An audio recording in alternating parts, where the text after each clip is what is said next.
हमने कल जाना कि जीवन को किस प्रकार से व्यवस्थित करें और अपना नियंत्रण किसी और के हाथ में न जाने दें, स्वयं के स्वामी होकर के जीवन को उच्च स्तर पर पहुंचाएं।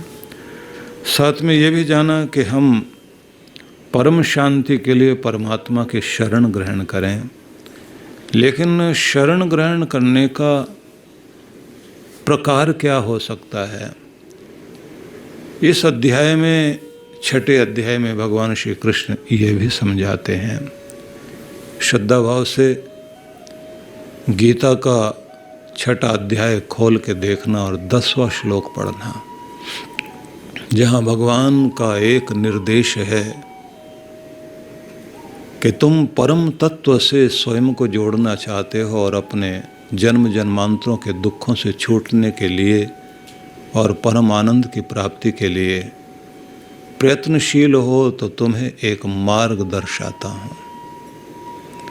वह मार्ग उन्होंने दर्शाया, किस तरह से हम अपने प्रभु के निकट जाएं, क्या तरीका होना चाहिए। तो कह रहे हैं, योगी युंजीत सततम आत्मानम रहस्य स्थित एकाकी यच्चित्तात्मा निराशी अपरिग्रह। बड़ा सुंदर एक संदेश दिया और एक पूरा फार्मूला भी दे दिया। फार्मूला ये है कि हर ध्यानी को, भक्त को चाहिए युंजीत सततम आत्मानम, नित्य निरंतर अपने आप को अपने परम प्रभु से जोड़े रखने का अभ्यास जारी रखें। भोजन करते समय देने वाले दाता के प्रति हमारे अंदर धन्य भाव हो और अपने भोजन को अमृत प्रसाद समझकर ये महसूस करें कि यह भोजन जीवन ऊर्जा देने के लिए मुझे मिला है, क्योंकि जैसे ही इसका टुकड़ा चबाकर मुख के अंदर जाएगा तो हमारे सारे शरीर का जो भी प्रबंधन और सिस्टम है वह उसे ऊर्जा में बदलने का कार्य शुरू कर देगा और उससे आपका शरीर के निर्माण के साथ साथ आपके व्यक्तित्व का भी निर्माण शुरू हो जाता है। तो भोजन ही नहीं है, वह आपका जीवन बनाने के लिए दिया गया एक ऊर्जा का सुंदर रूप है। इसको उपनिषदों ने कहा अन्नम वै ब्रह्म, अन्न भी भगवान का एक रूप है। गांधी जी जिसको कहते थे कि भूखे का भगवान रोटी में है, अगर रोटी नहीं है तो भगवान भी याद नहीं आएगा। तो ध्यान रखिए कि भोजन करते समय, जिस समय आप भोजन के लिए बैठें तो अपने मालिक को याद करना, और जिस समय रोजी रोटी कमाने के लिए अपने कुर्सी पर जाकर बैठना, तो कुर्सी जिसने दी है और जिसके कारण मिली है, जिसने आपको इस योग्य बनाया, सक्षमता दी, उस मालिक के प्रति धन्यवाद देना, वो परमात्मा। और वहाँ बैठने के साथ साथ सोचना कि ये स्थान, ये मेरी कर्म भूमि मुझे यश दे, मान दे, मेरे बच्चों के लिए अन्न धन तो दे, लेकिन मेरी कमाई पवित्र हो और मैं काम चोरी ना करूं।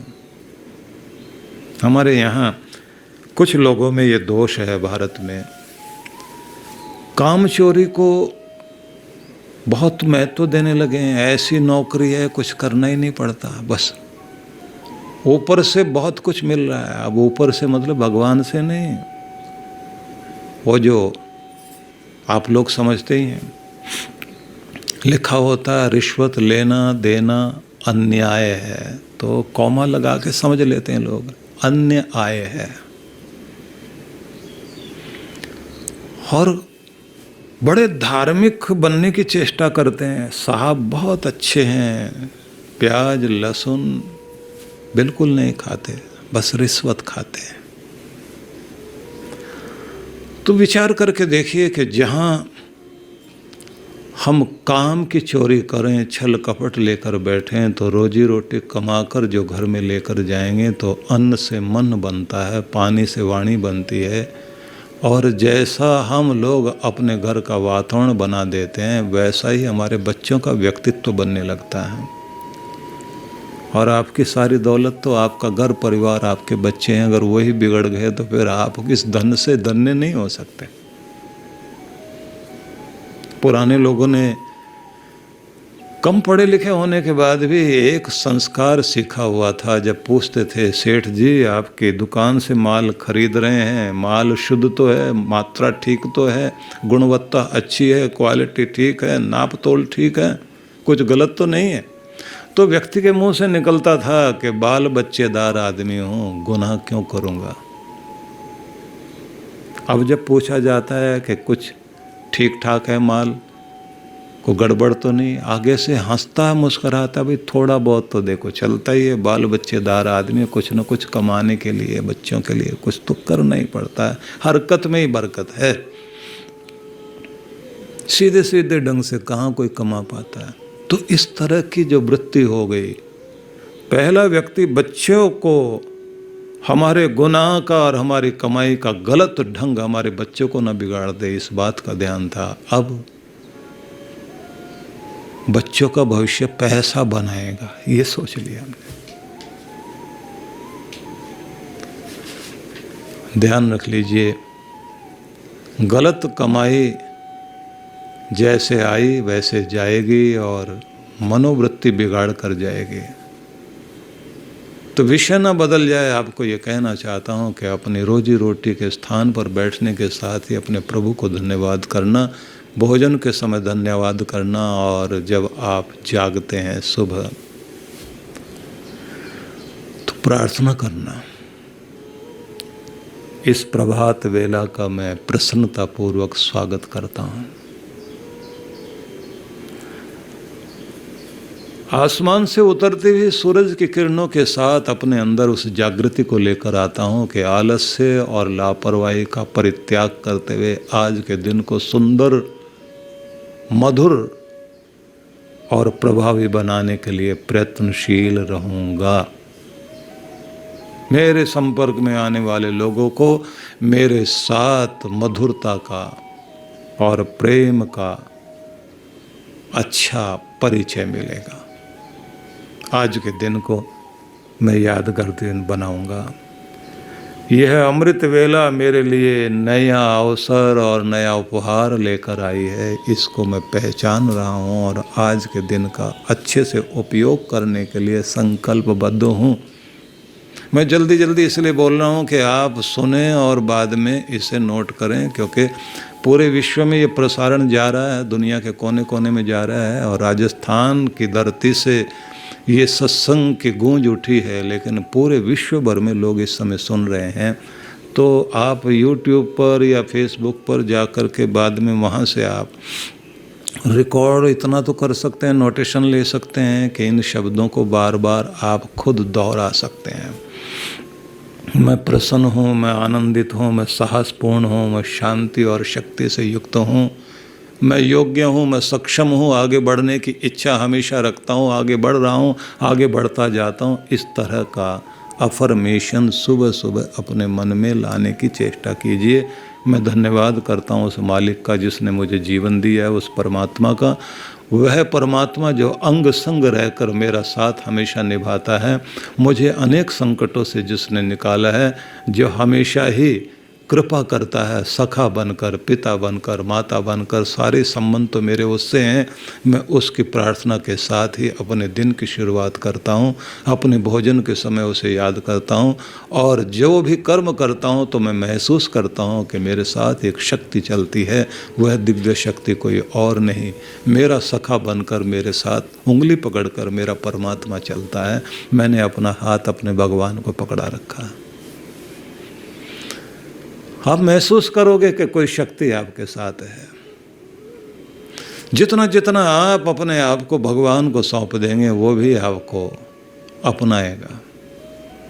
भगवान श्री कृष्ण कहते हैं, युंजीत सततम आत्मानम, अपने आप को निरंतर जोड़े रखो, उसकी याद बनी रहे। माँ अपने बच्चे का ध्यान रखती भी घर में काम करती है, बच्चे का ध्यान माँ में और माँ का ध्यान बच्चे में, चलेगी फिरेगी, सब काम घर के करेगी, लेकिन एक हल्की सी भी आहट बच्चे से होती है, दौड़कर बच्चे के पास पहुंच जाती है। काम कर रही होगी, किचन में ध्यान रहेगा बच्चे में। ऐसे ही जिस व्यक्ति का ध्यान परमात्मा से जुड़ा हुआ लेकिन संसार में व्यवहार कर रहा है, अपने भगवान को नहीं भूलता, तो निश्चित बात है बिखरेगा नहीं, गिरेगा नहीं, चोट नहीं खाएगा। जिसको याद है अपना परमात्मा, वह निचले स्तर पर कभी उतरेगा नहीं, घटिया आचरण करेगा नहीं। तो निरंतर अपने आप को जोड़ना बहुत आवश्यक है। और ये भी बात एक ध्यान रख लीजिए कि भगवान आगे एक शब्द और कहते हैं, जोड़िए, नित्य निरंतर अभ्यास कीजिए। पूजा पाठ एक दिन का काम नहीं है, लगातार करना चाहिए। भले ही 5 मिनट बैठें, लेकिन लगातार बैठिए। जैसे जलधारा भगवान शिव की पिंडी पर चढ़ाई जाती है, तो वो लगातार बूंद बूंद करके गिर रही होती है। उसका मतलब होता है कि भले ही आप थोड़ा ही सही भजन पूजन करें, लेकिन हर दिन कीजिए और लगातार कीजिए। नियम आप निभाइए, नियम आप पकड़ लीजिए, भगवान आपका हाथ पकड़ लेगा। आप नियम छोड़ देते हैं, वो आपका हाथ छोड़ देता। छोड़ता इसलिए है क्योंकि हमारा मन वहाँ से छूट जाता है। हम अपने आप को जोड़े रखें तो समझ लीजिए कि वो भी आपको पकड़े हुए है। इसलिए नियम को कभी भी किसी भी रूप में छोड़ना नहीं है। दूसरी बात ये भी ध्यान रख लीजिए कि आपको भगवान से जुड़ना है, नित्य निरंतर प्रार्थना पाठ करनी है। बिल्कुल उसी तरह से शिव की पिंडी पर जैसे जल की धारा गिर रही है, या शिव जी की जटा में जैसे कहते हैं कि लगातार गंगा बहती हुई उनके ऊपर से ही होकर धरती पर आ रही है, तो भक्ति गंगा है, वो प्रवाह लगातार बहना चाहिए। भक्ति का प्रवाह रुकना नहीं चाहिए। हर दिन बैठें नियम के साथ। नियम जीत जाएगा, नियम आपका हाथ भगवान को पकड़ा देगा। नियम छूट गया तो आप भगवान से दूर हो जाते हैं। नियम नहीं टूटने देना। नियम के साथ में जो लोग लगातार प्रयास करते हैं अपनी पढ़ाई का, तो वो सफल होते हैं। जो पहलवान अखाड़े में हर रोज़ जाते हैं, तो वो भी अपने काम में सफल होते हैं। इसी प्रकार से संगीत वाला व्यक्ति निरंतर अभ्यास करता है तो संगीत में चमत्कार दिखाता है। निरंतरता अपने आप में एक बहुत बड़ी शक्ति है। इसलिए निरंतरता को नहीं छोड़ना चाहिए। भक्ति में निरंतरता चाहिए। भक्ति में दूसरी बात एक और कही गई है, रहस्य स्थित। एकांत का चयन करना चाहिए। शांतिदायक स्थान में, प्रकृति के सुंदर वातावरण में आप शांत होकर बैठें, क्योंकि वह वातावरण सहयोगी बनेगा भगवान से जुड़ने के लिए। तो अपने घर में कोई ऐसा स्थान बनाइए जहां आप प्रेम पूर्वक भगवान को पुकार सकें। दुनिया से मिलने के लिए अगर आपके पास ड्राइंग रूम है, तो दुनिया के मालिक से मिलने के लिए भी कोई एक सुंदर स्थान होना चाहिए। हो सके तो अपने घर की छत पर या बालकनी में कोई ऐसी जगह बना लीजिए, भले ही एक छोटी सी झोंपड़ी टाइप की कुटिया बना लीजिए, जहाँ केवल आप अकेले बैठें। एकांत में, अब क्योंकि आप हिमालय नहीं जा सकते, अपने हिमालय को घर में जरूर ला सकते हैं। ऐसा स्थान जरूर ढूंढना चाहिए, क्योंकि जब तक आप अच्छे स्थान का चयन नहीं करेंगे, तब तक आपके जीवन में बात नहीं बनेगी। तो निरंतर अभ्यास करें। उच्चतर तीव्रतर प्रकार की चेतना को विकसित करने के लिए निरंतरता आवश्यक है। और एकांत स्थान इसलिए आवश्यक है कि शांतिदायक स्थान, प्रकृति का सुरम्य प्यारा वातावरण, वह आपको मददगार बनेगा भगवान से जोड़ने के लिए। तीसरी बात उन्होंने कहा, एकाकी। एकाकी यच्चित्तात्मा निराशी अपरिग्रह। श्री कृष्ण ये कहते हैं, परम के शांत स्वर को सुनने के लिए साधक को अकेला हो जाना चाहिए। तन से भी अकेला हो जाइए और मन से भी अकेला हो जाइए। आप मन से विचारों को शांत करके बैठिए, तो जिस समय आपका मन शांत हो जाता है तो ध्यान रखना कि दुनिया दूर हो गई और दुनिया का मालिक निकट हो गया। जब तक दुनिया आपके मन में चल रही होती है, दुनिया भर के विचार मस्तिष्क में चल रहे होते हैं, तो संसार की भीड़ आपके अंदर चल रही है। जैसे आप अपने आप को शांत शांत शांत कहते हुए ढीला छोड़ते जाते हैं, मस्तिष्क शांत होता जाता है, तो उस शांत होने में आप देखेंगे कि आपके अंदर परमात्मा की कुछ झलक शुरुआत में आती है। शांति आई, मौन आया, संतुष्टि आई, प्रसन्नता आई, चैन मिलना शुरू हुआ, तो इसका मतलब है वह प्यारा परमात्मा आपसे अपनी निकटता बनाने के लिए कृपा कर रहा है। उसके किरणें आपको छूने लगी, उसका प्रेम आपको छूने लगा, आपके अंदर पवित्रता आने लगी, आपके अंदर शांति आने लगी, आपके अंदर संतुष्टि आने लगी, आप अपने अंदर खुश हो रहे हैं, आपके अंदर जागृति आने लगी है। आपको लगता है कि मैं कुछ चार्ज हो रहा हूँ। इसका मतलब है कि वह आपको छूने लगा है, उसका प्रेम छू रहा है आपको, उसकी शक्ति आपको छूने लगी है। और जैसे जैसे आप अपने आप को बिल्कुल शांत एकाग्र करके खो जाएंगे भगवान में, बस वो आपको अपना लेगा। और जब वो अपनाता है तो फिर ये ध्यान रख लेना कि सारी विभूतियाँ अपनी देता, अपना ऐश्वर्य देता, अपनी शक्ति और सिद्धि देता आपको, और आपको अंदर से माला माल करता है।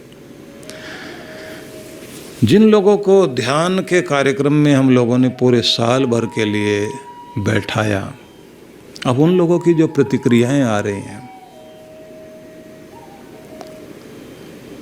मैं कभी कभी थोड़ा आश्चर्य भी करता हूं कि व्यक्ति आता है और आकर के जब कहता है कि मेरी इलेक्ट्रॉनिक्स की दुकान है और मैं अपना कारोबार जो अब तक कर रहा था, खीज में, झुंझलाहट में, इरिटेशन में रहता था, अब शांति है, काम भी ठीक है, घर में झगड़े कम हो गए, मन शांत हो गया, व्यवहार मधुर हो गया, ऐसा लगता है जैसे दुनिया बदल गई है। लेकिन हर सुबह और हर शाम जब तक भगवान से न जुड़ जाएं, तब तक ऐसा लगता है कि जैसे आज का दिन निरर्थक हो गया। भीतर शक्ति भी है, शांति भी है। ऐसा लगता है कि अब भिखमंगापन खत्म हो गया। अब तक मांगते ही थे, अब तो बैठते भी हैं प्रार्थना में तो मांगने की इच्छा नहीं होती, सब मिल रहा है, अंदर तृप्ति आ गई है। इसलिए जो नारद भक्ति सूत्र हैं वहां आप पढ़िए, यत प्राप्य न वांछति न किंचित वांछति, जिसको पाने के बाद व्यक्ति कुछ और चाहता नहीं, मांगता नहीं, न याचते, कुछ मांग रहती ही नहीं, क्योंकि वह क्या है, सातु अस्मिन परम प्रेम रूपा। भक्ति क्या है? परमात्मा के प्रति परम प्रेम का नाम ही तो भक्ति है। जब आप उसके निकट होने लग जाते हैं तो सब कुछ मिलने लग जाता है। इसलिए कहते हैं एकांत स्थान, परम के शांत स्वर को सुनने के लिए साधक को अकेला हो जाना चाहिए और विचारों को भी शांत करे, स्वयं के मौन में स्थिर हो। श्री कृष्ण आगे फिर कहते हैं यच्चित्तात्मा, स्वयं को और अपने चित्त को जिसने वश में कर लिया हो, उसे उत्तेजित और परेशान या चिंतित नहीं होना, अपने आप को प्रभु में समर्पित कर देना है। जिस व्यक्ति का चित्त प्रभु से जुड़ गया है, निराशी, अपरिग्रह और इच्छा रहित हो गया है। देखा जाए तो जब आप ध्यान में बैठना चाहते हैं तो आपको एक काम तो करना ही पड़ेगा। उस समय विचार और इच्छाओं से मुक्ति पानी चाहिए और समर्पण को महत्व देना चाहिए। जो कहते हैं ना कि बाजी लगाऊं राम से, पलटू साहब का वचन है ना, बाजी लगाऊं राम से पलटू दो विधि, राम हारूं तो राम का और जीतूं तो राम। भगवान के राह में अपने आप को समर्पित कर दें। अगर यात्रा सफल नहीं हुई और हम हार गए, बाजी हार गए, तो अपने आप को भगवान को दिया ना, तो हम उसके हो गए, और अगर जीत गए तो भगवान हमारा हो गया। इसको आप अगर देखेंगे तो अगले कुछ श्लोकों में बहुत सुंदर ढंग से श्री कृष्ण ने समझाया, जिसमें मैं आपको बताऊंगा कि इस राह पर चलने वाले का कल्याण ही होगा। भक्ति के मार्ग पर चलने वाले की दुर्गति कभी नहीं होती। उन्होंने कहा कि अगर अधूरी रह भी गई भक्ति और फिर धरती पर आना पड़ा तो किसी न किसी श्रीमंत के घर में जन्म होगा तुम्हारा, और जहाँ से तुम्हारी भक्ति यात्रा छूटी थी वहीं से यात्रा आगे बढ़ जाएगी। ये मार्ग ऐसा अद्भुत है कि ये बेकार नहीं जाएगा। और सारी चीज़ों में अधूरापन हो सकता है, भगवान की भक्ति में अधूरापन नहीं रहता। ये जितना भी किया है ये काम आएगा ही आएगा, जन्मों तक काम आएगा, और जन्मों के दुखों को खत्म करने के लिए काम आएगा। बस ये बात जरूर ध्यान रखनी चाहिए कि हमारे अंदर की भक्ति जागृत होनी चाहिए। और दुनिया के जितने बड़े बड़े महान पुरुष लोग हुए हैं, उनके अंदर एक बड़ी बात ये थी कि वो प्रार्थना वाले लोग थे, वो भक्ति वाले लोग थे। इसलिए पूरी दुनिया भर में जो इस समय मैं देख रहा हूँ कि ध्यान के प्रति लोगों की रुचि बहुत जागृत हुई है। और इस कोरोना काल में लोग प्रार्थना बहुत करने लगे हैं, लेकिन प्रार्थना का ढंग अगर ठीक से हमको समझ में आ जाए तो हम अपना कल्याण ज़्यादा अच्छे से कर सकते हैं। तो शीघ्रता से आप सुन लीजिए कि भगवान श्री कृष्ण ने हमारे लिए क्या कहा। योगी युंजीत सततम आत्मानम रहस्य स्थित है। किसी भी ध्यानी व्यक्ति को नित्य निरंतर अपने भगवान के प्रति समर्पित रहना चाहिए। अपने पूजा पाठ नित्य नियम लगातार करते रहने चाहिए। ध्यान के लिए बैठें तो नियत स्थान पर बैठें। अपने स्थान का चुनाव करना भी आना चाहिए। और जब आप बैठें तो अकेले बैठें और चित्त को विचारों से रहित करें। अपने आप को जोड़ने का तरीका सीख जाएं। भगवान को ऐसा मत समझें कि पता नहीं मिलेंगे या नहीं मिलेंगे। अगर आप लगातार प्रयास करते हैं तो अनुभूति होती है, सफलता मिलती है। एक बड़े मजे की बात आपको बताता हूँ। किसी भी व्यक्ति को जो अंदर शांत होने के बाद जो आइडियाज आते हैं तरह तरह के, जिससे वो सफलता में आगे जाता है।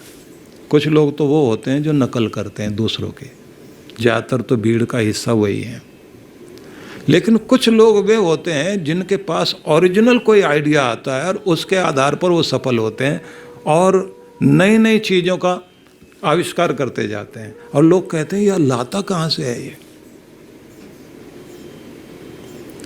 बस ये चीज़ समझने की है जो किसी लाइब्रेरी से नहीं मिलती, किसी के सिखाने से नहीं आती। लेकिन जब आप शांत होकर अपने मूड में बैठते हैं, आपको अचानक कोई चीज़ कौंधती है अपने अंदर। चार्ली चैपलिन इतना बड़ा हास्य कलाकार था, अपने साथ वॉइस रिकॉर्डर रख कर के सोता था कि नींद में सोते सोते अचानक कोई ख्वाब आए, नींद टूटे और उस समय कोई झलक मिल जाए, कोई नया आइडिया मिल जाए, वो उठ करके तुरंत रिकॉर्ड करता था। क्या आया है कहीं खो ना जाए। किसी कवि को जब कविता की पहली लाइन सूझती है, अचानक कौंधती है। वो संगीतकार को नई ट्यून अचानक कौंधती है, अंदर से आती है। किसी साइंटिस्ट को एकाएक कोई चीज कौंधती है। गुडियर लगे रहे रबड़ के ऊपर काम करते रहने के लिए, बड़ा कुछ किया, सफल नहीं हो पा रहे थे। बाई चांस ऐसा हुआ कि जो उन्होंने रबड़ फैला रखी थी और जैसे उसको बनाना चाहते थे, और संयोग से कैरोसिन ऑयल जो है उस पर गिर गया। अपने ध्यान में थे, अपने ख्याल में खोए हुए थे, और अचानक जो केमिकल रिएक्शन हुआ उसके बाद उन्होंने हैरान हो गए कि जो मैं खोज रहा था वो तो चीज मिल गई। ये क्या होता है कि कोई आदमी स्नान करते करते अचानक उसको जो टब में कूदा है और उसे एक नई चीज मिली जिस चीज पर खोज कर रहा था, और यूरेका यूरेका कहते हुए चिल्लाता हुआ बाहर आ रहा है। पूरे दुनिया भर के साइंटिस्ट लोगों की बात आप सुनते हैं, बड़े बड़े कलाकारों की बात सुनते हैं, उनके जीवन में ये एकाएक चीज सूझती कैसे है? जब आप बहुत शांत हो जाएं और दुनिया आपके अंदर से खो जाए, और जब आप प्रकृति से, ब्रह्मांड से जुड़ जाते हैं, जिस चीज के लिए आपका अवचेतन लगातार चिंतन कर रहा था कि ये मुझे चाहिए, ब्रह्मांड से वो जुड़ा, और परमात्मा की वह मांग जो तथास्तु वो कहते हैं, जब वो एक झलक अचानक आपके पास आती है, जो प्रयत्न से नहीं प्रसाद से आती है। प्रयत्न से नहीं मिलता, मिलता है तो प्रसाद से मिलता है, उसकी कृपा से मिलता है। और उसकी कृपा तब होती है जब दुनिया खो जाए और आपका मन शांत हो जाए, एकाएक कुछ सूझता है। बड़े बड़े कलाकारों को देखा है, वो बॉम्बे में मैं देखता हूँ, वो वहाँ से निकल कर जा रहे, कोई गोवा जा रहा, कोई दूसरे देश में जा रहा, कोई और जगह जा रहा। क्यों? वो कुछ नया लिखना है, कुछ नया बनाना है, नए आइडियाज। कोई कहानी लिख रहा है, कोई संगीत की रचना करने के लिए जा रहा है, कोई जो है वो अपने गीत लिखने के लिए जा रहा है। कहाँ जाओगे? प्रकृति में, कहीं एकांत में, कहीं शांत स्थान में जाएं। कृष्ण कहते हैं तुम शांत स्थान में जाओ, अकेले हो जाओ, लेकिन और दुनिया की चीजें पाने के लिए नहीं, दुनिया के मालिक को पाने के लिए जाओ। और सच में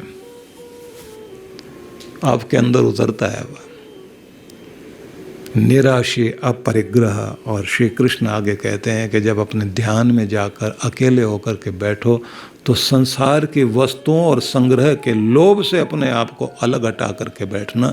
क्योंकि अगर मांगने और या दुनिया भर के बारे में सोचने के बारे में आप वहाँ बैठकर ध्यान लगाने लगे, ये चीज़ मिल जाए, ये खो गया, ये पाया, ये जाना, ये और मिल जाए, तो फिर भगवान नहीं मिलेगा। क्योंकि ये लालच वाली जो स्थिति है ये आपको बढ़ाती चली जाएगी। एक महात्मा बोला करते थे कि लोभ की कोई सीमा नहीं है।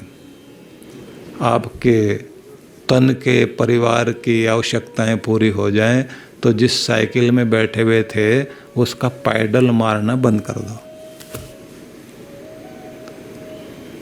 आसानी से ज़िंदगी चलाओ, क्योंकि अगर आप ज़्यादा इसी में लगे रहे तो जीवन पूरा हो जाएगा लेकिन कभी लालच पूरा नहीं होगा। आपको अपने आप को शांत करने का, आनंदित होने का भी तरीका खोजना चाहिए। इसलिए शांत, निर्भय, संयमित, अतिरेक से बचते हुए एकांत में भगवान का ध्यान नित्य निरंतर करते रहने की आदत डालनी चाहिए। और ये भी बात एक ध्यान रखें कि जीवन हाथ से निकल जाएगा लेकिन जीना नहीं आएगा, और जीना तभी आएगा जब आप होश में रहेंगे।